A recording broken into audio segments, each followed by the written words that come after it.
Why? Why? If you have T-Mobile 5G home internet, you might be hearing this Why? a lot. Why? Every time your internet slows down during the busiest hours. Why? Why? Because your network gives priority to cell phone users. Why? Good question. Why not switch to Cox Internet with 2 times faster download speeds than T-Mobile 5G home internet during peak hours? Okay. Stop the whys and visit cox.com/5G home for details. T-Mobile prioritizes certain T-Mobile phone users over home internet users during times of congestion.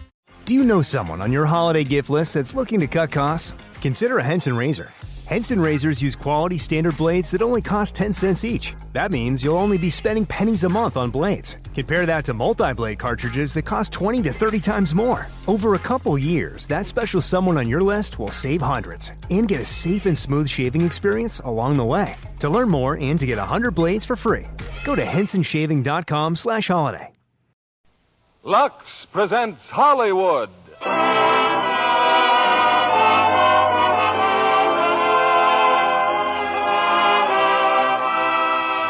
Lever Brothers Company, the makers of Lux Toilet Soap, bring you the Lux Radio Theater, starring James Stewart, Donna Reed, and Victor Moore in It's a Wonderful Life. Ladies and gentlemen, your producer, Mr. William Keighley.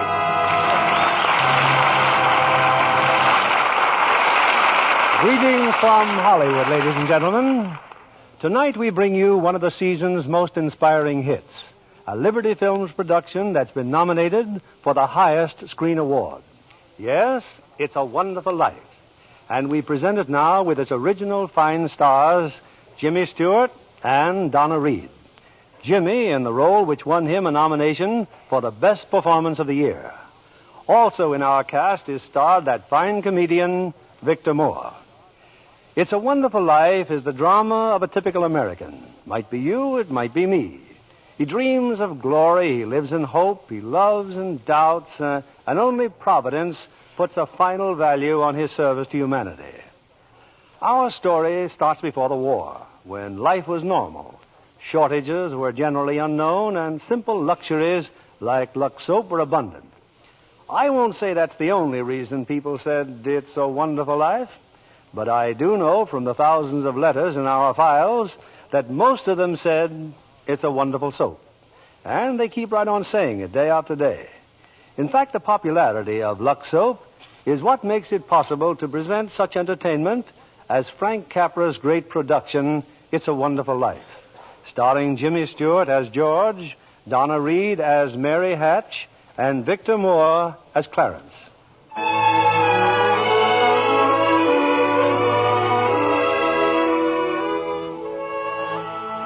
This is the story of George Bailey, citizen of Bedford Falls, New York. George Bailey, who more than anything under the sun wanted to see the world, the wonderful, exciting world that lay somewhere beyond the limits of his hometown. Oddly enough, this story does not begin in Bedford Falls. In fact, it doesn't begin anywhere in the world. It begins in heaven, where the superintendent of angels has just summoned an apprentice angel named Clarence. Oh, I'm really going down to Earth, sir? Oh, how splendid. Yes. There's a very discouraged man down there, Clarence, George Bailey. At exactly 10:45 p.m., Earth time, he'll be thinking seriously of ending his life. Oh, dear, his life. Now, I want you to stop him if you can. Now, sit down. I'll give you Bailey's case history. Sir, if I should accomplish my mission, may I perhaps get my wings?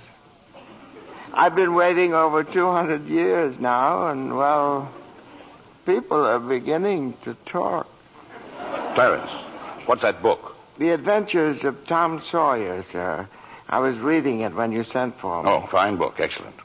Well, you do a good job on George Bailey, and we'll see about your wings. Oh, thank you, sir. Now, listen. When George Bailey was a boy, 2 events occurred that you should keep in mind. One was when his young brother, Harry, fell through the ice and almost drowned.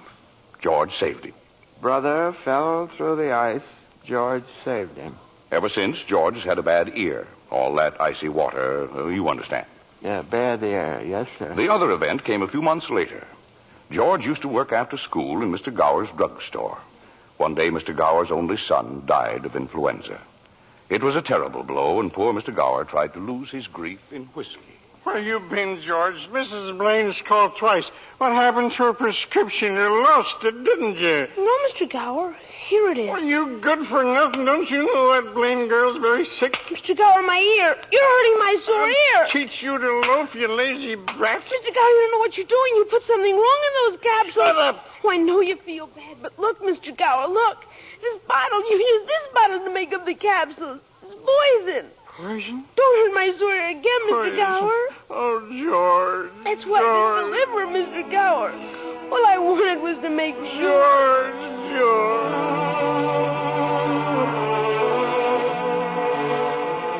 Well, Clarence, that was George Bailey as a boy. When he grew up, he wanted to go to college, but there just wasn't the money. So he worked 4 years in the Building and Loan Association. Building and Loan Association? Oh, I forgot to tell you. George's father was in the building and loan business. He and George's uncle, Billy. High ideals and low bank account. Anyway, George worked for his father and saved enough to see him through the university. That summer, though, he was going to Europe. Got a job on a cattle boat. Do a little traveling before college. Boy, oh boy, it's hard to realize it. My last night in the Bailey boarding house. Yeah, we're sure going to miss you, George. Oh, I'm going to miss you, too, Pop. Hey, what's the matter? You look tired. Oh, I had another tussle with old Henry Potter today. I thought when you put him on the board of directors, he'd ease up. Oh, so did I. I just can't understand a man like Mr. Potter. He can't begin to spend all the money he I has. guess Potter owns about everything he wants in Bedford Falls except our building and loan. That's why he hates us. Hey, George, can I borrow your tuxedo studs? Yeah, help yourself, Harry. Well, where are they, in your suitcase? I'm not taking a tuxedo on a cattle boat, you know. Say, where'd you get that suitcase anyway? Oh, Mr. Gower, going away present. And one of these days you're going to see that bag all covered with travel labels. Italy and Baghdad, Samarkand. Gonna have a pretty full summer, eh? I'm going to have a pretty full life. Hey, why don't you come to the dance tonight? What? I'd be bored to death. Well, you couldn't want a better death. Lots of pretty girls. Hey, I got to hurry. I wish we could send Harry to college with you, George. No, we've got that all figured out now, Pop. He'll take over my job at the building and loan and work 4 years like I did, and then he'll go. Oh, he's pretty young for that job. Well, no younger than I was. Maybe you were born older, George. Huh? George, when you get out of college, I don't suppose you'd come back to the building and loan. Oh, no, Pop, I just couldn't. I couldn't face being cooped up the rest of my life in a shabby little office. I'm sorry, Pop. Now, I didn't mean that, but it's just this business of nickels and dimes. I'd go crazy. I want to do something big, something important. Well, in a small way, we are doing something important, George. In that shabby little office, we help people figure out how they can own their own homes. I know, Pop. I just wish I felt that but I just feel like if I didn't get away, I'd bust. You're right, boy. You get yourself an education, then get out of here. Oh, Pop, you want a shock? I think you're a pretty great guy. Well, thanks, George. I'm glad to hear it. Look, why don't you go on over to Harry's dance? You'd have a good time. Well, I don't know. Maybe it will drop in. Yeah, maybe it will at that. So, George Bailey went to a dance. Is that important, Joseph? Why, it was at the dance he met Mary Hatch.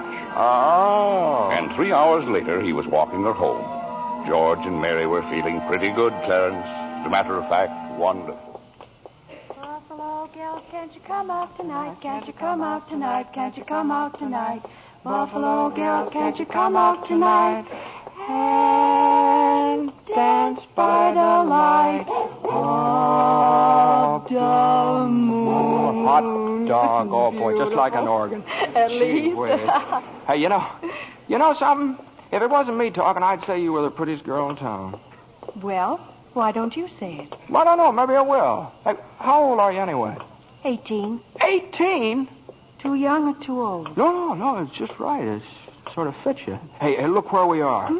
Oh, the old Granville house. Yeah, I got to throw a rock. Oh, no, don't. I love that old house. Well, no, don't you know about deserted houses? You make a wish and then throw a rock. George, but it was such a lovely old place. I wish I lived there. In there? I wouldn't live in it as a ghost. Now, watch. Watch this. Here we go. How about it, huh? Pretty good shot, huh? Broke a window, huh? What'd you wish, George? Oh, I don't know. Not just one wish, a whole hatful. Mary, I'm shaking the dust of this crummy little town off my feet, and I'm going to see the world. Italy, Greece, the Parthenon, the Colosseum. And then I'm coming back here and go to college and see what they know. And then I'm going to build things. I'm going to build airfields and skyscrapers 100 stories high and bridges a mile long. And then I'm going to... Hey, Mary. What is it you want? What do you want, huh? You want the moon? All you got to do is just say the word now. Okay. The moon, I'll take it. Then what? Then what? Well, then you could swallow it. And it'd dissolve like an aspirin, you know. And the moonbeams would shoot out of your fingers and the ends of your hair. And you think I'm talking too much? Yes, why don't you kiss her instead of talking her to death? How's that? Youth is wasted on the wrong people. Well, hey, just a minute, mister. Hey, you come back here, I'll show you some kissing if you want to. George! Hey, Uncle Billy, look here. I'm going to kiss Mary. Watch. George, get in the car quick. Your father's had a stroke. What? George, Father's had... get in, hurry.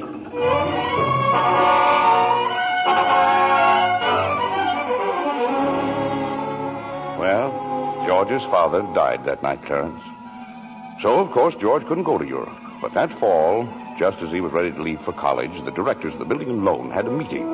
They were going to appoint a successor to Mr. What was that you said, Mr. Potter? I said as long as Peter Bailey's dead, let's dissolve the building and loan. We don't need it. No, wait a minute. Oh, you wait a minute. Peter Bailey was not a businessman. Ideals without common sense can ruin a town. What do we get? A discontented, lazy rabble instead of a thrifty working class. Hold on, Mr. Potter. I meant no disrespect, George, but...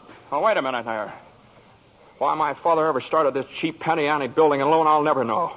But just remember this, Mr. Potter, this rabble you're talking about, they do most of the working and the paying and living and dying in this community. Well, is it too much to have them work and pay and live and die in a couple of decent rooms and a bath? Anyway, my father didn't think so. People were human beings to him. But to you, a warped, frustrated old man, they're cattle.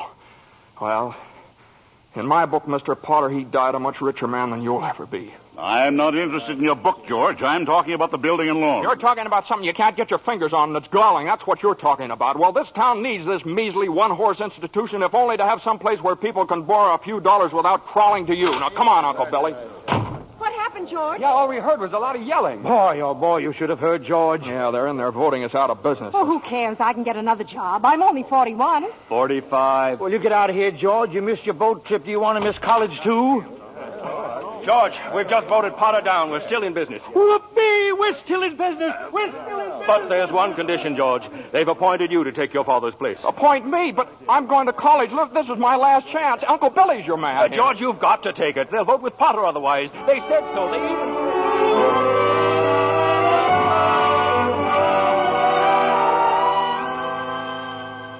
I know. George Bailey didn't go to college. That's right, Terence. He gave his college money to Harry. Harry went instead. But what happened to that good-looking girl, you know, Mary? Oh, George saw her now and then. Not very often, though, because Mary went away to school, too. Anyway, George waited 4 years more for Harry to come back and take over the building and loan. He could still see the world. He planned to work in the oil fields, Venezuela. Except when Harry came home, he wasn't alone. There was a girl with him, his wife. George?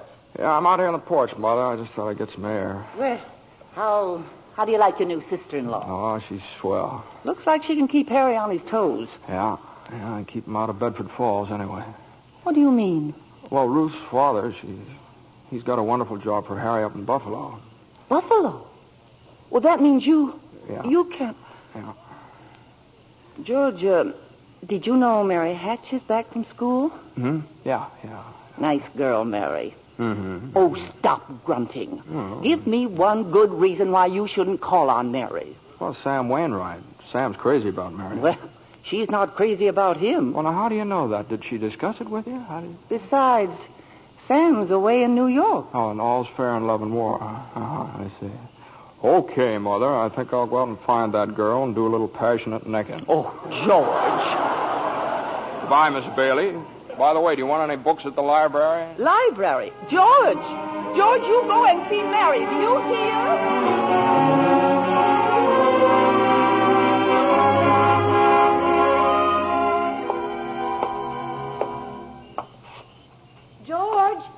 that you out there? Oh, hello, Mary. Well, are you coming in? I just happened to be passing by here. Oh, I thought you were picketing. Have you made up your mind? How's that? Have you made up your mind? About what? About coming in. Your mother just phoned. She said you were coming over. My mother just phoned. What does she mean, Carla? I just happened to be passing by, that's all. I didn't... Well? Well, I'll come in for a minute, but I didn't tell anybody I was coming here. You fella can't go out for a walk nowadays without you. When'd you get back? Tuesday. Where'd you get that dress? Do you like it? It's all right. Well, no point standing here on the porch. Come on in. I still can't understand it. I didn't tell anybody I was coming here, you know. Would you rather leave? Well, no, I don't want to be rude. Sit down for a while. It's nice about your brother and Ruth, isn't it? Yeah. That's all right.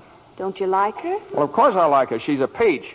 Oh, just marriage in general you're not enthusiastic about, No. Do you know someone on your holiday gift list that's looking to cut costs? Consider a Henson razor.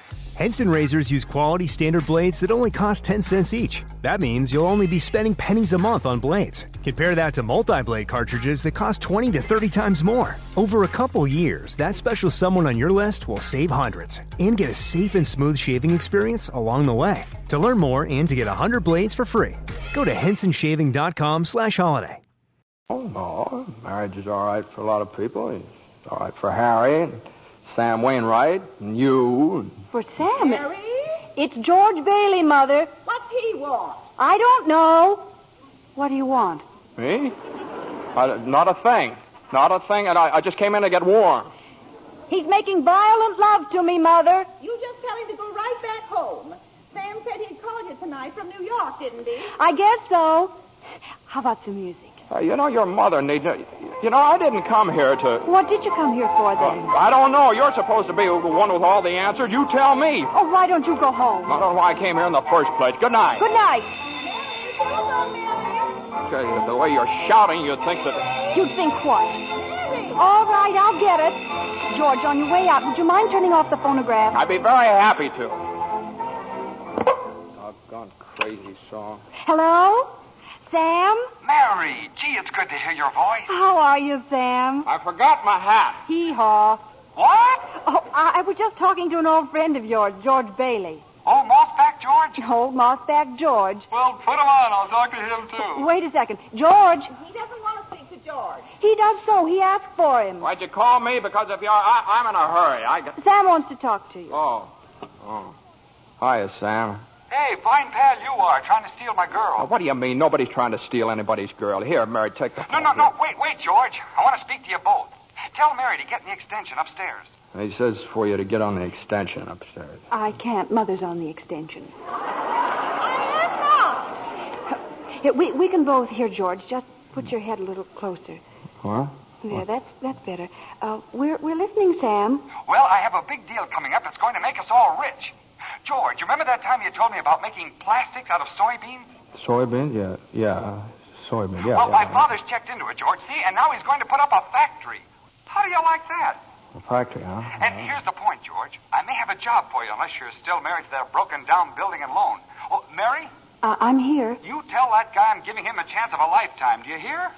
He says it's the chance of a lifetime. And give me that phone. Here's George again, Sam.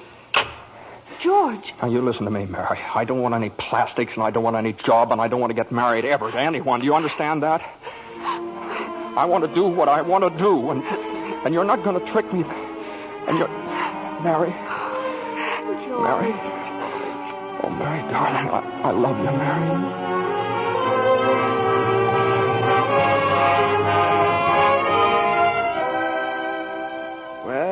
Well, so George Bailey and Mary Hatch were... Yes, George and Mary were married. And they started off on their honeymoon in Ernie Bishop's taxicab. Hey, where are you two going on this here now honeymoon? We're going to shoot the works, Ernie. A whole week in New York, a whole week in Bermuda, the highest hotel, the oldest champagne, the hottest music, and the prettiest wife. So you're finally getting out of Bedford Falls, huh? Then what? Then what, honey? After that, who cares? That does it. Hey, Mrs. Bailey, I haven't kissed you. Hey, George, there's something funny going on over there. Look over there at the bank. It looks like a run. All right. Pull over a minute, will you, Ernie? George, let's not stop. Please, let's go straight to the Now, wait a station. minute. I'd better see what it is. I'll be right back. George, please. George!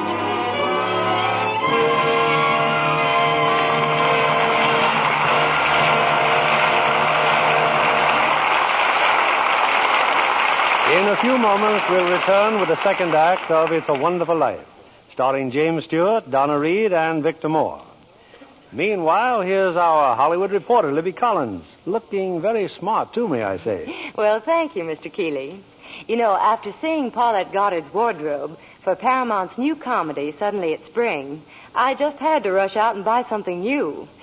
Looking at all those lovely clothes was just too much for my self-control. Well, you look stunning, Libby. Oh, thank you again, Mr. Keeley. Now, tell me about the picture. I understand that Paulette's portrayal of an ex-whack is truly delightful. Oh, yes, it is. And Fred McMurray gives a perfect characterization of her wayward husband. Between the two of them, Suddenly It's Spring is a high-spirited comedy with emphasis on the romantic side. Well, naturally. But really, Mr. Keeley, that wardrobe of Miss Goddard certainly will make clothes-conscious girls sit up and take notice. I'll bet you think so, too, Mr. Kennedy. Well, Libby, men seldom know much about styles. Well, what I notice about a dress is the general effect when a woman wears it. Some girls always seem to have that right-on-the-beam look. You know what I mean. Well, I think what you have in mind, Mr. Kennedy, is good grooming. Screen stars certainly put great emphasis on it.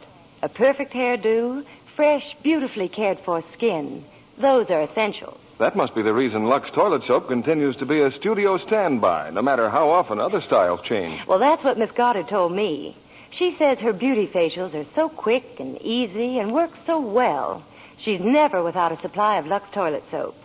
I can depend on it for daily complexion care, she said. I wish you'd tell the ladies in our audience how easy these Lux Soap facials are, Libby. Well, here's what Paulette Goddard does. She says, I cover my face with the fragrant Lux Soap lather and work it well in.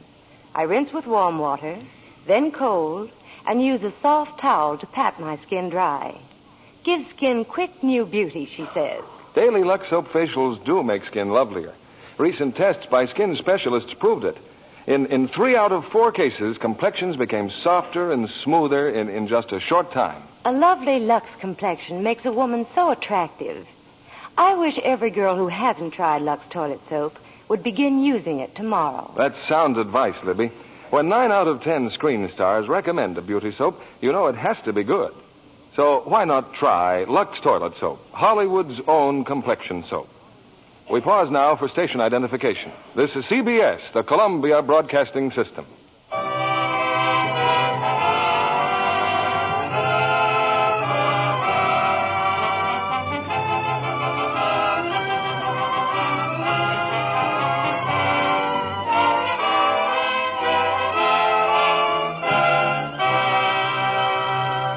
Act 2 of It's a Wonderful Life, starring Jimmy Stewart as George, Donna Reed as Mary, and Victor Moore as Clarence.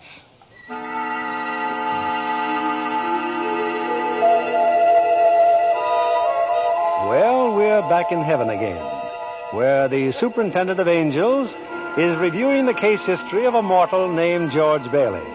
Clarence, the apprentice angel, is very eager to depart on his mission to the earth. Poor George Bailey. Oh, he's certainly in desperate trouble, Joseph. I'll go to him at once. Now, you sit down, Clarence. Sit down. We're nowhere near the point where George Bailey's thinking of taking his life. We're not? Now, where were we? Yes. George and Mary had just started out on their honeymoon when they ran smack into the financial panic of 1932. In the waiting room of the building and loan, 100 frantic people were clamoring for their savior. Hey, what's going on, Uncle Billy? What's happened to all those people out there? This is a pickle, George. All I know is the bank called our loan an hour ago. I had to hand over all our cash. Holy mackerel. Whole town's gone crazy. Bank's in the same spot we are. Our charter, too. What about our charter? Our charter says we have to stay open until 6 p.m. The state can take away our license if we don't. How can we stay open till 6 without any money? George, where are you going? Out to talk to those people. Come on. Now, please. Please, folks. Now, just a minute. Just a minute. Now, please. How about our money, George? Where's our money? Oh, come on, now, please. Now, wait a minute. Now, listen to me. Now, you're thinking of this place all wrong. Your money's not here. Wait a minute now. Let me tell you, your money's in people's houses. In the Kennedy house, and the McLaren house, and in your house, and 100 others. Now, what are you going to do, foreclose on them? I got $240 in shares. Now, let me have it. All right, Charlie. Now, you'll get your money in 60 days. 60 days? Well, now, look, that's what you agreed on when you bought your shares. I got my money! Yes! Old man Potter's taking over the bank. He'll pay you 50 cents on every dollar. Then let's take our shares to Potter. Half is better than nothing. Now, wait a minute, please, folks. I beg of you not to do this. If Potter gets hold of your shares, he'll be owning this building and loan. He's got the bank, he's got the bus line, he's got the department stores, and now he's after us because he wants to keep you living in his shacks and paying the kind of rent he decides to charge. Now, we can get through this thing all right, but we've got to stick together. We've got to have faith in each other. My husband's out of work. We need money. I've got doctor bills to pay. I can't feed my kids on save. How much do you need? We still got some money. Hey, Mary. Here it is, George. You told me to hold on to it. Would have made a nice honeymoon. Bought furniture, too. Hey, now, wait a minute, folks. Listen. I've got $2,000. All right, Charlie, how much do you need? $240. No, Charlie, now listen, just enough to tide you over. I said $240. Okay. Uncle Billy, give Charlie $240. All right, Ed. Now, how much just to get by on? $20, I suppose. Now you're talking. Now, Mrs. Thompson, how about you? $20 will do me. Good. $20. Uncle Billy, pay it back when you can now. Pay it back when you can. All right. Who's next?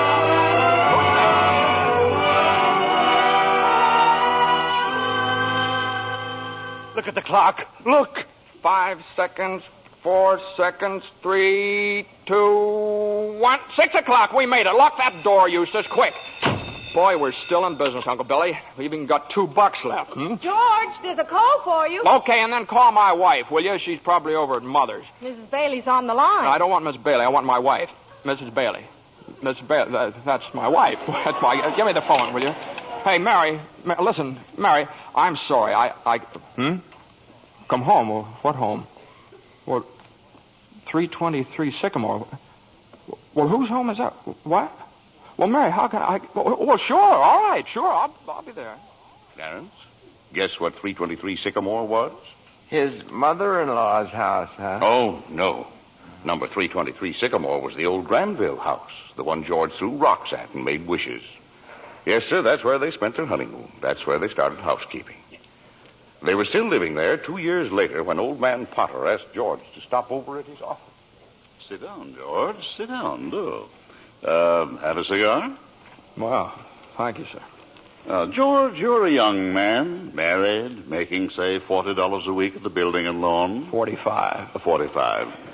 Now, if you were some ordinary yokel, I'd say you were doing fine. But George Bailey is intelligent, ambitious. He hates the building and loan almost as much as I do. He's been dying to get out of town ever since he was born, but he's trapped. Trapped into frittering his life away playing nursemaid to a lot of garlic eaters. Do I paint a correct picture, George, or do I exaggerate? Well, what's your point, Mr. Potter? My point is that you're the only man in town who has licked me. George, I want to hire you. Manage my affairs. I'll start you off at $20,000 a year. $20,000 a year? Are you sure you're talking to me? I'm George Bailey. Don't you remember me? The building and loan, remember? Yes, George Bailey, whose ship has just come in, providing he has sense enough to climb aboard. Well, but what about the building and loan? Confound it, man. I'm offering you a 3-year contract at $20,000 a year. Is it a deal or isn't it? No. The answer's no, doggone it. If you offered me $1 million to stay around this town and play stooge to you, the answer'd still be no. Now, let me alone. Don't bother me.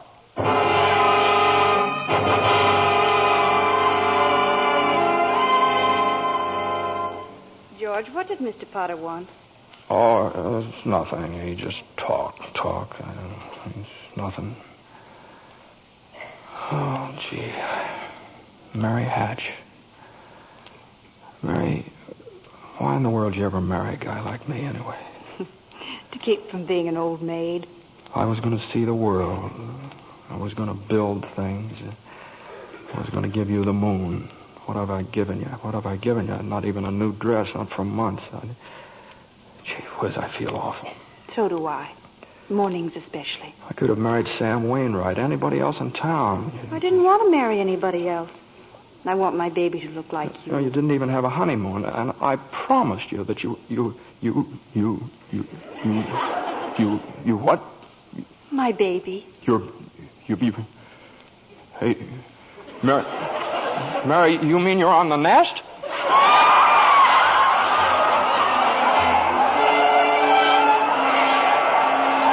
Well, Mary had her baby Clarence, a boy. You don't say.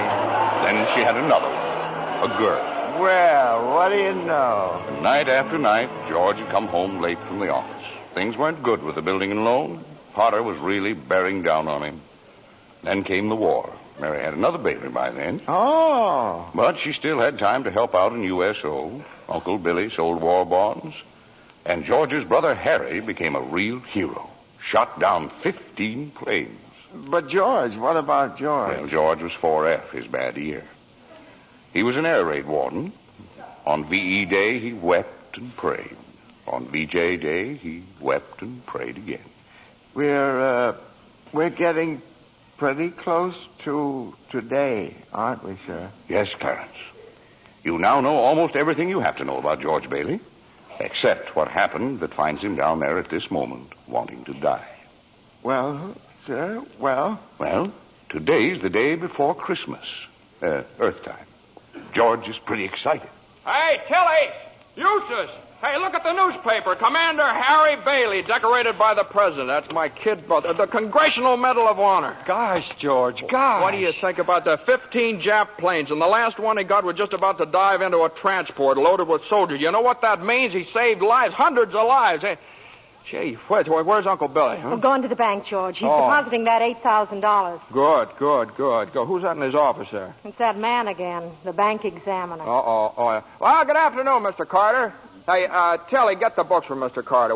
You know, that's my brother picture there, Mr. Carter. He shot down 15 planes, and one of them was just about... Well, Mr. Henry F. Potter come to the bank to deposit some more loot, eh? Sure, you all... It is Ryan here, and I have a question for you. What do you do when you win?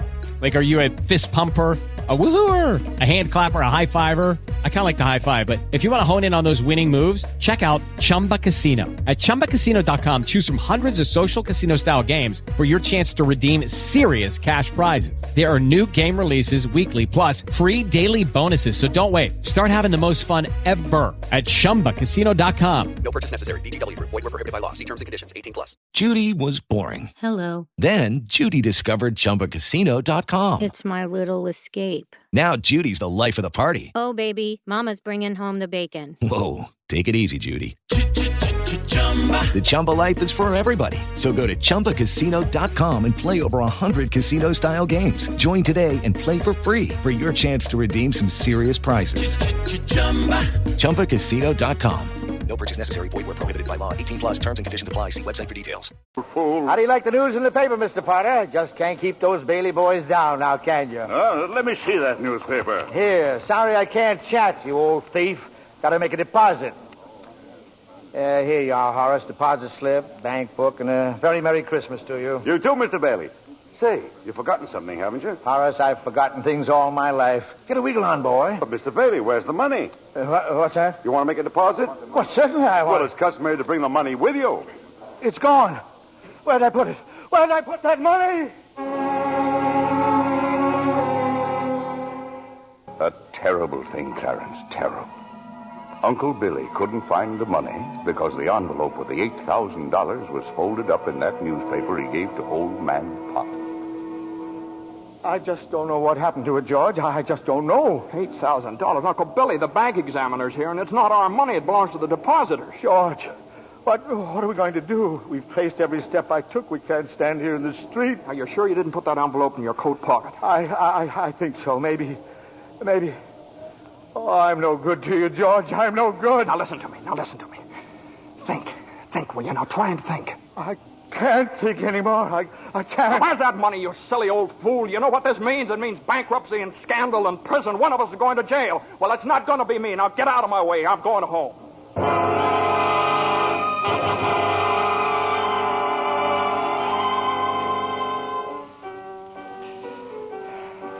George, dear, what's wrong? You haven't said a word since you came home. Oh, well, that banging on that piano, does she have to just keep playing that same piece over and over and over and over again? I have to practice for the Christmas party, Daddy. What is it, dear? Another hectic day?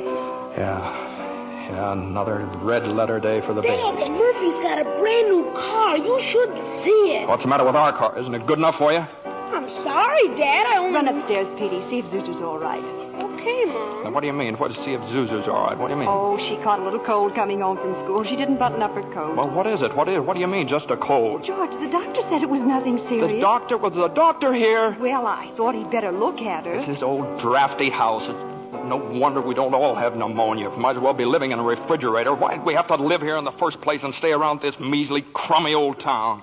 George, what's happened? Everything's happened. You call this a happy family? Why do we have to have all these kids? Daddy, how do you spell frankincense? I don't know how you spell. You ask your mother. Where are you going? Upstairs to see Zuzu. Hello? Oh, thank you, Mrs. Welch. I'm sure she'll be all right. Who's that? Zuzu's school teacher. What? Oh, yes, the doctor says she'll be fine tomorrow. Here, give me that phone. George, please. Mrs. Welsh? Well, this is Mr. Bailey. Say, what kind of a teacher are you anyway? What do you mean sending Zuzu home like that half naked? You realize you probably end up with pneumonia just because of your stupidity? You know, maybe my kids aren't the best dressed kids in town, but at least... Hello. Janie, will you stop playing that lousy piano? Cut it out. Stop it. George, for heaven's sake, what's wrong with you? I'm sorry. Janie, I'm sorry. Mary, I just got to get out of here.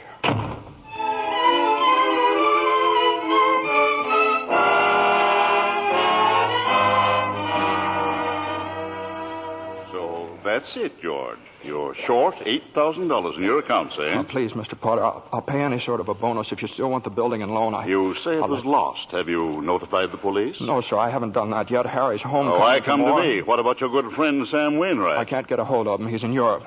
What kind of security would I have, George? What collateral? Yes, sir, I have some life insurance here. $15,000 policy. What's your equity in it? $500. And you want $8,000? You once called me a warped, frustrated old man. Well, what are you but a warped, frustrated young man crawling on your hands and knees for help? Why don't you go to the riffraff you love so well? Ask them for help. I'll do anything, Mr. Potter, please. Please help me, Miss. My wife and kids. I'm calling the district attorney. $500. You know something, George? You're worth more dead than you are alive. Now get out of here. Get out.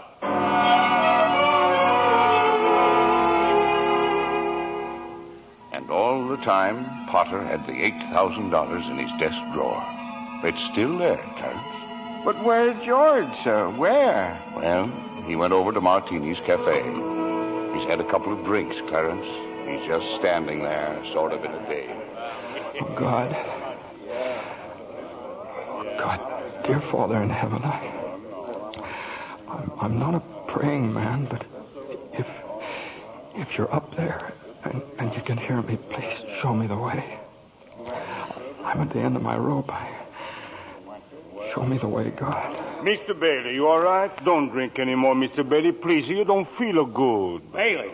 Did you say Bailey? Which Bailey? This gentleman is Mr. Bailey, George Bailey. George Bailey, huh? And the next time you talk to my wife like that, she'll get worse. It isn't enough she slaves teaching your stupid kids how to read and write. You got to ball You them get out. out of here, Mr. Welch. You hit my best friend. Get out. All right. Mr. Bailey, you okay? Who's that? Mr. Welch, but don't worry. He don't come in this place no more. I'll get something for your face. It's bleeding. I'm all right. Please don't go away, Let me Mr. alone. Bailey. Please don't go away.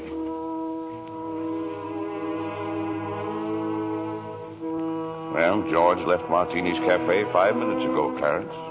He's at the river now, on the bridge, looking at the water. Are you ready, Clarence? All ready, sir. Very well. Save George Bailey's life, and you'll get your wings. My wings. Oh, thank you, Joseph. George! George Bailey! Get away from that bridge! You hear me? George! George!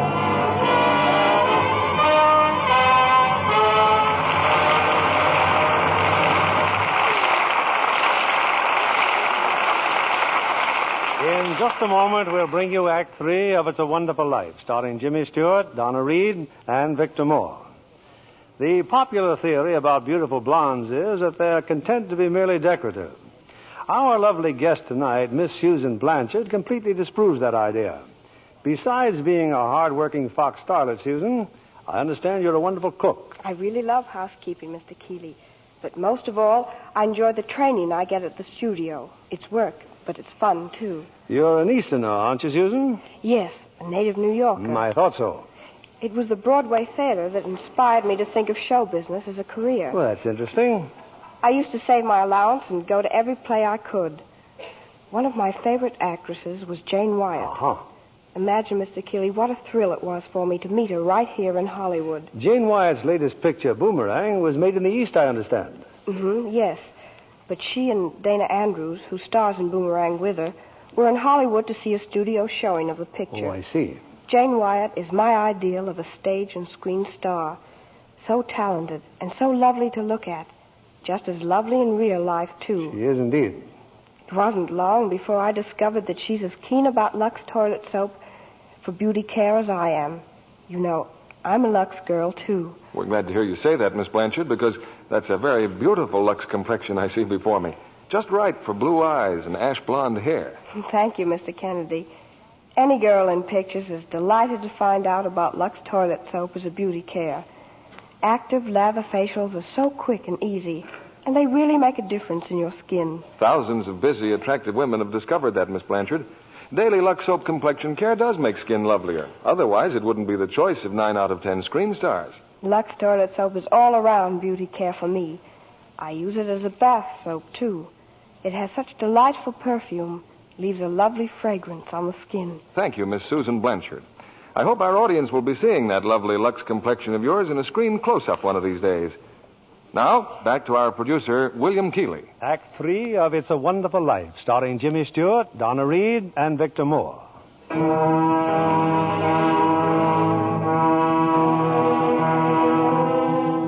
Numb with despair, convinced, as Mr. Potter said, that he's worth more dead than alive, George Bailey stands on a bridge, staring at the dark and frigid waters below. Suddenly, there's a splash. No, that's not George. It's Clarence, the apprentice angel. And there goes George in after him. It's a few minutes later now, and in the bridge-keeper's shack, George and Clarence are drying off. You both sure you're all right? You want a doctor? No, I'm all right. Oh, I'm fine. This underwear, I didn't have time to get anything more stylish. My wife gave me this on my last birthday. I passed away in it. You what, mister? I see Tom Sawyer is drying out, too. Who? My book. I left in such a hurry, I brought Tom Sawyer with me. Hey, how'd you happen to fall in? Oh, I jumped in. I jumped in to save you. Jumped in to save me? Well, I did, didn't I? You didn't go through with it, did you? Go through with what? Suicide. Hey, it's against the law to commit suicide around here. Yeah, it's against the law where I come from, too. Where do you come from? Heaven. Oh, that's very fine. Your lips bleeding. Yeah, I got a bust in the jaw in answer to a prayer. Oh, no, George. I'm the answer to your prayer. Hey, how'd you know my name? Oh, I know all about you. Well, who are you supposed to be, anyway? Clarence Oddbody, AS2. Clarence Oddbody. What's the AS2 for? Angel, second class. Hey, I'm getting out of here. You may not need a doctor, but I do. Cheerio, my good man. Hey, look here. Why'd you want to save me? Because I'm your guardian angel, George. Oh, I see. Uh-huh. Well, you look like about the kind of an angel I'd get. What happened to your wings? Well, I haven't won my wings yet. That's why I'm an angel, second class. Oh, I see. But you can help me earn them, George, by letting me help you. Oh, don't happen to have $8,000 on you, do you? Oh, no. We don't use money in heaven. Oh, that's right. Yeah, I keep forgetting. I see. Comes in pretty handy down here, bub. Oh, tut. Of course, I found it out a little late. You know, I'm worth more dead than alive. You mustn't talk like that. Joseph will never give me my wings if you keep feeling that way. You just don't realize what you've done for your folks. Why, if it hadn't been for you... Yes, if it hadn't been for me, everybody would be better off. My wife and my kids and my friends. Oh, this is not going to be easy. I'd all be better off if I hadn't been born. What did you say? I said I wish I'd never been born. George, that's wonderful. It's wonderful. What? The idea you just gave me. Well, you got your wish. You've never been born. I've never been born? Exactly. No worries, no $8,000 to get, nothing. You simply don't exist.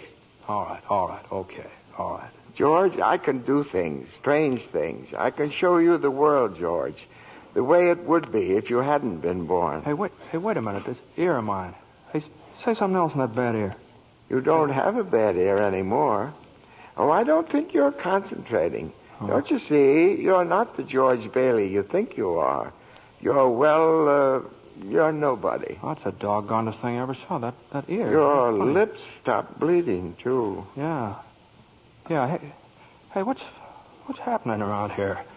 What is this, anyway? I need a drink. That's what I need. What about you, Angel? You want a drink? Well, I don't quite know. Come on. We'll go as soon as our clothes are dry. Clothes are dry, George. Hey, so they are. That's funny. Well, look, let's get dressed and we'll stroll over to Martini's and then... excuse me. I'll stroll. You fly. Yeah. Oh, no, I don't have my You don't wings. have your wings yet. No. That's right. I forgot that. I can. A couple of drinks and we'll both fly. Huh?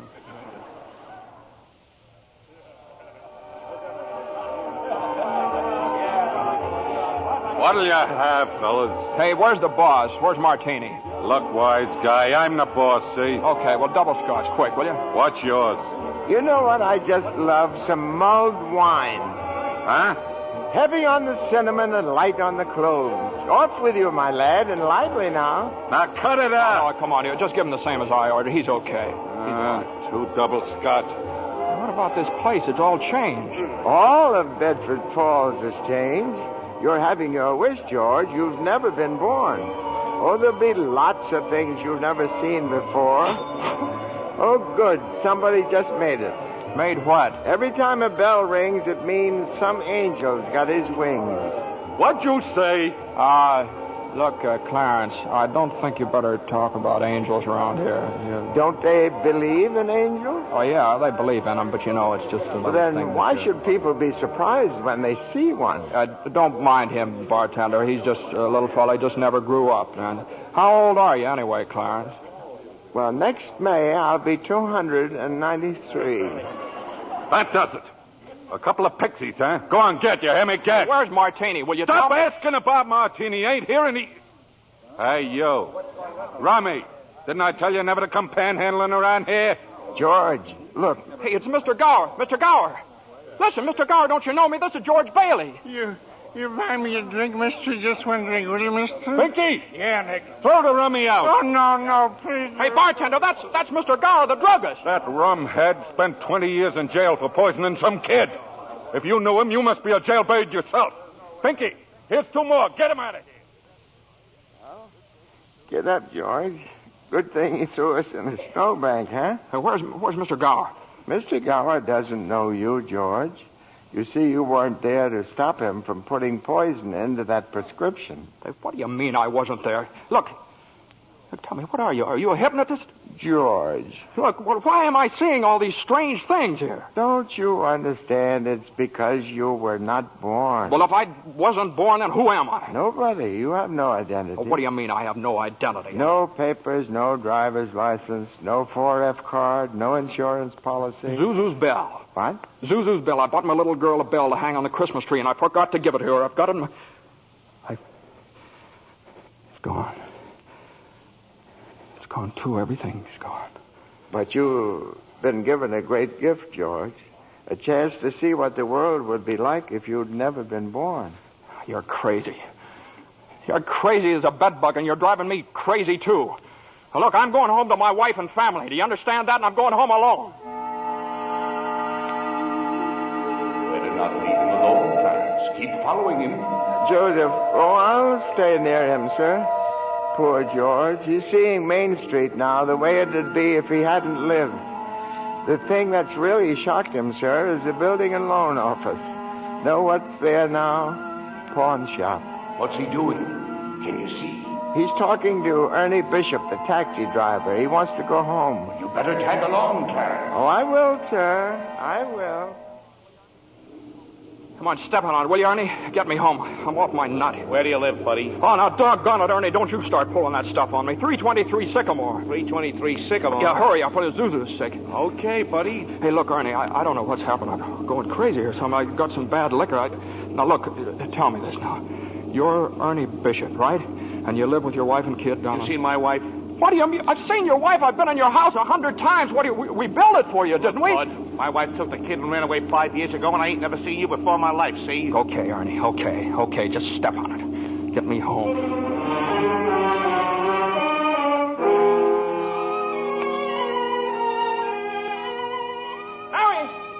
Mary, where are you? Janie, Petey, Zuzu. Zuzu, where are you? This is just an old abandoned house, George. You have no wife, no children. Where are they? What have you done with them? Hey, I'll break that thing. See, I told you. All right, up with your hands. Oh, Bert the cop. Thank heaven you're here. Now, look, why don't you be a good fella, and I'll take you to a doctor. Bert, listen to me. What's the matter with you guys? Now, listen, it's that fellow there. He says he's an angel. He tried to hypnotize me. I hate to use my nightstick, but I guess Ow! Run, George, run. He can't hit you while I'm biting him. George, run. My teeth aren't what they used to be. Joseph, help! Joseph! Where'd they go, Ernie? Where'd they go? I don't know. They just disappeared.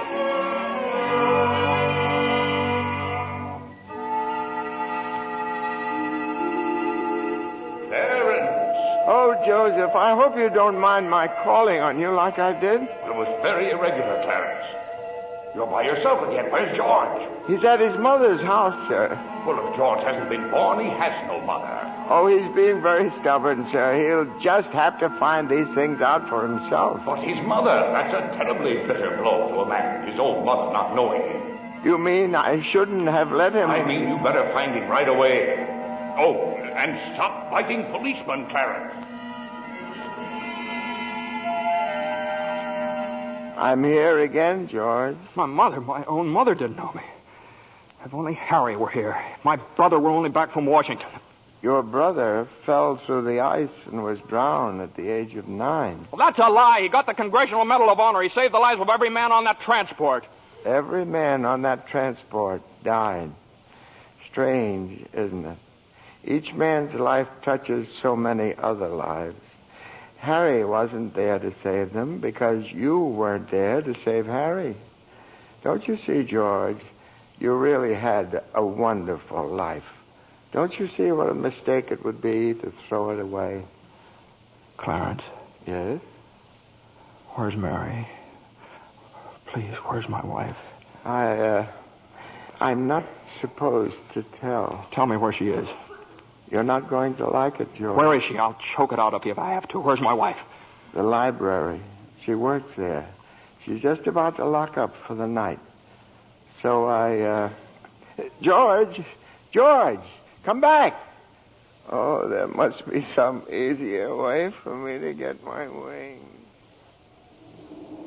Mary. I'm sorry, the library's closed. Mary, it's George. Don't you know me? No, I don't know you. Let me go. Mary, please, don't do this to me. Mary, please, help me. Help me. Where are our kids, Mary? I need you, Mary. Get please. away from me. Help! Help me, Mary. I'm George. Mary.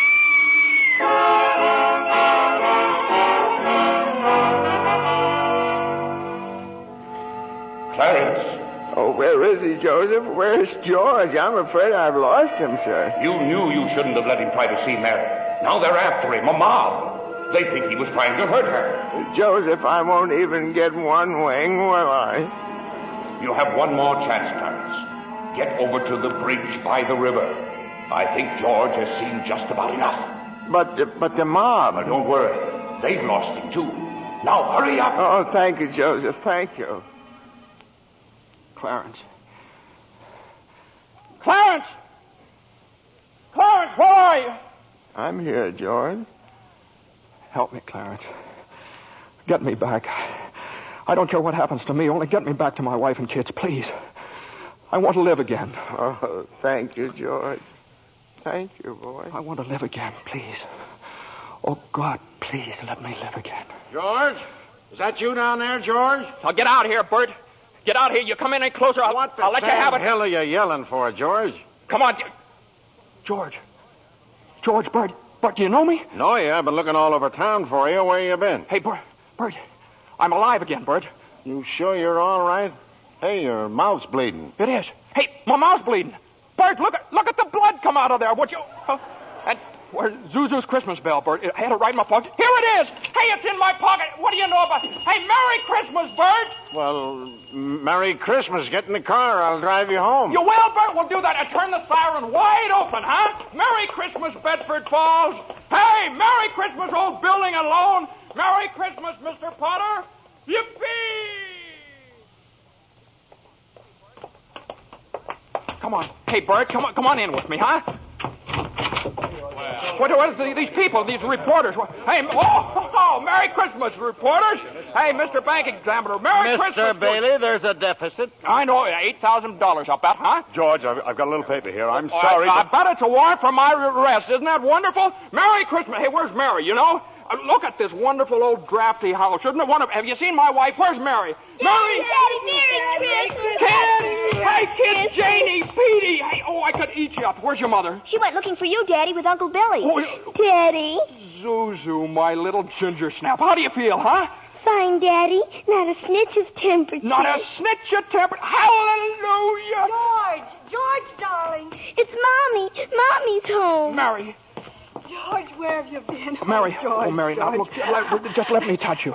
Oh, you're real, Mary. Oh, you've no idea what happened to me. You've no idea what's happened either. They're on their way here. Who's on our way? Oh, the police department? The FBI, the National Guard? I'm alive again, Mary. Oh, listen, Mary, I'm alive again. Oh, yes, darling, yes. Now close your eyes and come on downstairs.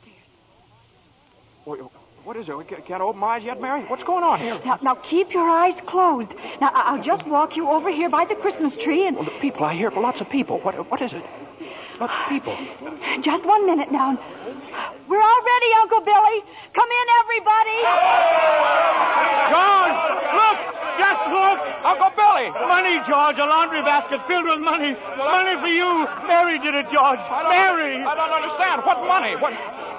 People heard you were in trouble, darling. These people, your friends, they've collected this money for you. The $8,000. Charlie.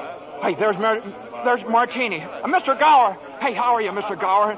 Mrs. Thompson, Ed, Tom, everybody. None of us would have a roof over our heads if it wasn't for you, George. Gosh, this is wonderful. Hey, Mary, look who's coming in. Mother. Hi, Mother. Hey, and Harry. Got Mary's telegram, George. I flew in as fast as I could. Hey, everybody, a toast. How about a toast? Oh, good idea, Ernie. A toast to my big brother, George, the richest man in town. Daddy,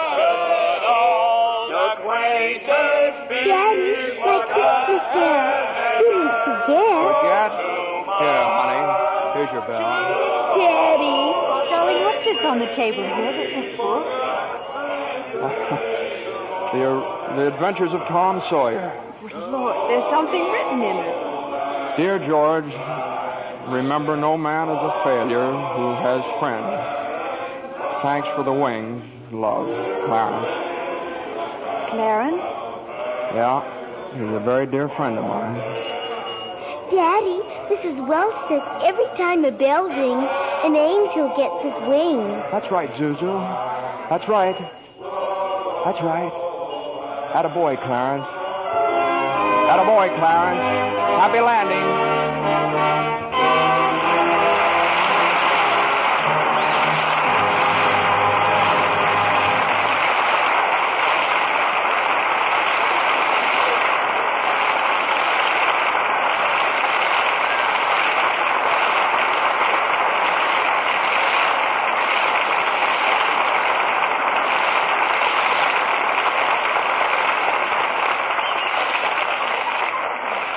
It's a wonderful life so long as we can have such fine performances as we enjoyed tonight.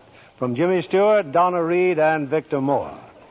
Jimmy, I'd like to thank whatever guardian angel whisked you back from Texas for our show this evening. Well, that guardian angel was an airline's wing, Bill.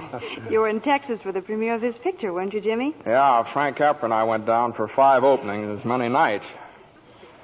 Pretty good All down of there in them Texas. Texas, Yeah. Jimmy? Yeah, every one of them. The 5 premiers over Texas. You know, it's a pretty big state. Takes that many to do it. Jimmy, I'm sure your fans were proud to read that you received an honorary degree from Princeton just the other week. Yes, how about that, Jimmy? Do we call you professor now? No. It's just an M.A. Oh, Master of Arts? Well, it might have been. I don't know. It might be for murdering architecture. That's what I studied at Princeton. Well, you know, Donna has an honorary degree to her credit, too. LLC. What's that, Bill? LLC? Well, you can see for yourself. A lovely Lux complexion. Well, thank you, Bill. Or rather, thank Lux Toilet Soap. It's a wonderful complexion care. I use it faithfully. With wonderful results, I see. What's happening next Monday night on Lux, Bill? Next week, we have another of the season's most successful films. It's 20th Century Fox's thrilling screen hit, Leave Her to Heaven, with lovely Jean Tierney, and a star who appears in answer to literally hundreds of requests, Cornell Wilde. Based on the best-selling novel of the same name, Leave Her to Heaven is the strange, dramatic story of a woman whose twisted mind and fiendish jealousy drive her to any lengths to hold the man she loves. Now, that ought to make great listening, Bill. I wouldn't miss it for anything. Good night. Good night, and thanks a million.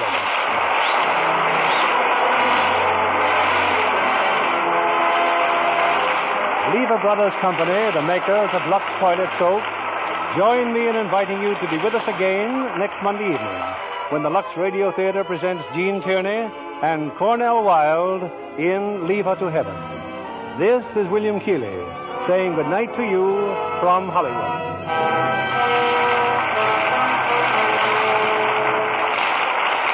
Here's a sure way to save on your meat and grocery bills. Turn in used kitchen fats to your butcher and receive a generous price for every pound. The worldwide supply of fats is still desperately short, and every drop you save helps in the making of soap, refrigerators, and other needed items. So save and turn in your used kitchen fats. Donna Reed appeared through the courtesy of Metro-Goldwyn-Mayer, producers of The Beginning or the End, starring Brian Donlevy and Robert Walker. James Stewart will soon be seen in the Robert Riskin production for RKO, Magic Town. Victor Moore will soon be seen in Roy Del Ruth's production, It Happened on Fifth Avenue. Our music was directed by Louis Silvers. This program is broadcast to our men and women overseas through cooperation with the Armed Forces Radio Service. And this is your announcer, John Milton Kennedy, reminding you to tune in again next Monday night to hear Leave Her to Heaven with Jean Tierney and Cornell Wilde. Fry. When you bake and fry, or your cake and pie, it's your shortening by. Rely on Spry. Want fried foods crisp, golden, better tasting? Try Spry, the pure vegetable shortening that gives you delicious, better tasting fried foods. So digestible, too, the Spry way. Rely on Spry. S-P-R-Y. Rely on Spry. S-P-R-Y. Be sure to listen in again next Monday night to hear the Lux Radio Theater presentation of Leave Her to Heaven. This is CBS, the Columbia Broadcasting System.